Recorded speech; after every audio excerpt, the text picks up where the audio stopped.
Hello दोस्तों, स्वागत है आपका हमारे यूट्यूब चैनल में। आज हम बात करेंगे उत्तराखंड प्राथमिक शिक्षक भर्ती के बारे में। तो कल सुप्रीम कोर्ट ने एक बहुत बड़ा फैसला सुनाते हुए बीएड अभ्यर्थियों को प्राइमरी भर्ती से बाहर कर दिया है। यानी बीएड अभ्यर्थी अब पीआरटी भर्ती के लिए एलिजिबल नहीं होंगे।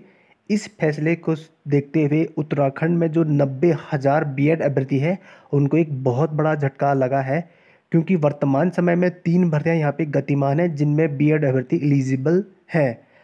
साथ ही जो प्राइमरी की नई भर्तियां आनी है उत्तराखंड में, उसमें बीएड अभ्यर्थी एलिजिबल होंगे या नहीं होंगे, और सुप्रीम कोर्ट ने किस वजह से बीएड अभ्यर्थियों को पीआरटी भर्ती से बाहर किया है उसके बारे में हम आगे बात करेंगे। तो यहाँ पे आप देख सकते हैं बीएड वालों को झटका और डीएलएड वाले खुश। राजस्थान हाई कोर्ट के बेसिक शिक्षक पद पर भर्ती के लिए बीएड की डिग्री को अमान्य करने के फैसले पर सुप्रीम कोर्ट की मोहर। तो यहाँ पे आप देख सकते हैं, पहले इसको पढ़ लेते हैं। इसमें कहा क्या गया है उत्तराखंड में बीएड भर्ती के लिए बेसिक शिक्षकों के लिए बीएड की डिग्री को अमान्य करने के सुप्रीम कोर्ट के फैसले से उत्तराखंड में खासी हलचल है। इस फैसले से उत्तराखंड में 80,000 से ज़्यादा बीएड अभ्यर्थियों को झटका लगा है, जहां विभिन्न डाइट में डीएलएड कर रहे युवाओं में खुशी की लहर है। फैसले के लागू होने पर उनकी सीट पक्की हो जाएगी। दरअसल राज्य में वर्तमान में बेसिक शिक्षकों के 800 पदों पर भर्ती लंबित है। साथ ही 2350 पदों पर नई शिक्षक भर्ती होनी है। बीएड प्रशिक्षुओं को डर है कि प्रदेश में उक्त फैसले लागू होने से उनके साथ 3,000 से ज़्यादा भर्तियों में शामिल होने का मौका चला जाएगा। मालूम हो कि पूर्व में बीएड की डिग्री को मामले की सुनवाई करते हुए राजस्थान हाई कोर्ट ने बीएड डिग्री को बेसिक शिक्षक के लिए अमान्य करार दिया था। उस फैसले को शुक्रवार को सुप्रीम कोर्ट ने मोहर लगा दी है और आगे कहा गया है कि फिर टूट गई है बीएड प्रशिक्षुओं की आस। लगभग 90,000 से ज़्यादा उत्तराखंड में बीएड प्रशिक्षित हैं, यह आप जानते हैं। और इसमें आगे कहा गया है, यहाँ पे आप देख सकते हैं, बेसिक शिक्षक भर्ती में यह दूसरा मौका है जब बीएड डिग्री वालों को बहुत बड़ा झटका लगा है। इससे पहले वर्ष 2010 में राष्ट्रीय अध्यापक शिक्षा परिषद एनसीटीई ने बीएड को बेसिक शिक्षक की पात्रता से हटा दिया था। इसके बाद बीएड परिषद बेरोजगारों को लंबे आंदोलन के बाद 2018 में एनसीटीई ने बीएड को दोबारा रियायत दे दी थी। अब सुप्रीम कोर्ट का निर्णय आने से बीएड परिषद एक बार फिर गहरी चिंता में है। आगे इसमें कहा गया है, बीएड परिषद बेरोजगार महासंघ के प्रवक्ता अरविंद राणा कहते हैं कि इस फैसले से अभी बीएड बेरोजगार असमंजस में है। सुप्रीम कोर्ट के फैसले से तो एक तरह से एनसीटीई की 2018 की अधिसूचना पर ही सवाल उठ गए हैं।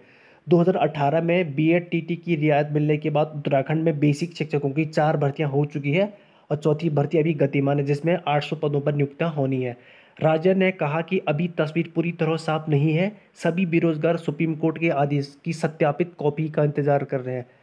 बहरहाल सरकार को चाहिए कि राज्य में बेरोजगारों के हितों पर आंच न आने दे। राज्य में 2019 में सेवा नियमावली में संशोधन की जा चुकी है। सरकार को 2018 में सभी भर्तियों में बीएड टीटी को मान्य रखते हुए भविष्य के लिए यही व्यवस्था बहाल करने का प्रस्ताव रखना चाहिए।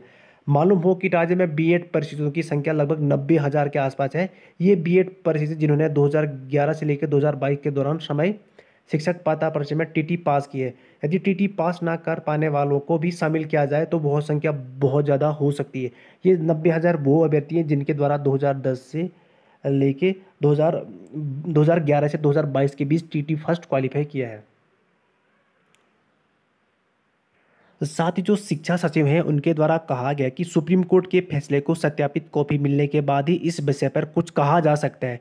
यह देखना होगा कि अदालत ने किस परिप्रेक्ष्य में आदेश को किया है, उसमें किन मामलों को लेकर टिप्पणी की गई है। तो ये आपके देख सकते हैं, फैसले से डीएलएड वालों की नौकरी की गारंटी पक्की। ये तो आपको पता ही होगा, उत्तराखंड में पहले डीएलएड वालों को प्राथमिकता मिलती है। तो लगभग उत्तराखंड में, जैसे मैंने आपको बताया, टोटल 3,000 लगभग पद खाली हैं प्राइमरी में जिनको भरा जाना है। और डाइट में हर एक साल 650 अभ्यर्थी यहाँ पे पास आउट होते हैं। अगर 650 डाइट अभ्यर्थी लगते हैं, बाकी जो लगभग 2400 की पोस्ट बचती हैं उन पे क्या बीटीसी वाले लगते हैं या एनआईओएस डीएलएड वाले लगते हैं या आपके बीएड वाले अभ्यर्थी लगते हैं। बाकी उत्तराखंड की भर्ती का फैसला 22 अगस्त को होना है सुप्रीम कोर्ट में, जो कि अभी पेंडिंग है। बाकी मैंने आपको कल वाली वीडियो में डिटेल से बता दिया था कि बीएड अभ्यर्थियों को किस वजह से बाहर किया गया था। अब यह फैसला उत्तराखंड में लागू होगा या नहीं होगा, सबसे बड़ा यही है। लेकिन सबसे इसका जो मेन पॉइंट है वो ये है कि राज्य जो शिक्षा है वो समवर्ती सूची का विषय, इसमें राज्य और केंद्र दोनों ही यहाँ पे कानून बना सकते हैं। तो अभी स्टेट गवर्नमेंट के पास पावर है कि वह बीएड को एलिजिबल कर सकता है उत्तराखंड में। तो देखते हैं इसका जो 22 अगस्त को सुनवाई होती है उसमें क्या अपडेट आता है, उसके बाद ही आगे का तस्वीर साफ हो जाएगी। लेकिन फिलहाल तो ये माना जा रहा है कि जो बीएड अभ्यर्थी है उनको यहाँ पे बीएड अभ्यर्थियों को पीआरटी भर्ती के लिए एलिजिबल नहीं माना है। और जो शिक्षा सचिव हैं उत्तराखंड के, उनके द्वारा भी कहा गया कि सुप्रीम कोर्ट की जो लिखित कॉपी आने के बाद ये पता चलेगा कि बीएड अभ्यर्थियों को किस वजह से प्राथमिक शिक्षा से बाहर किया है। तो जैसे ही कुछ अपडेट आते हैं आपको चैनल के माध्यम से बता दिया जाएगा।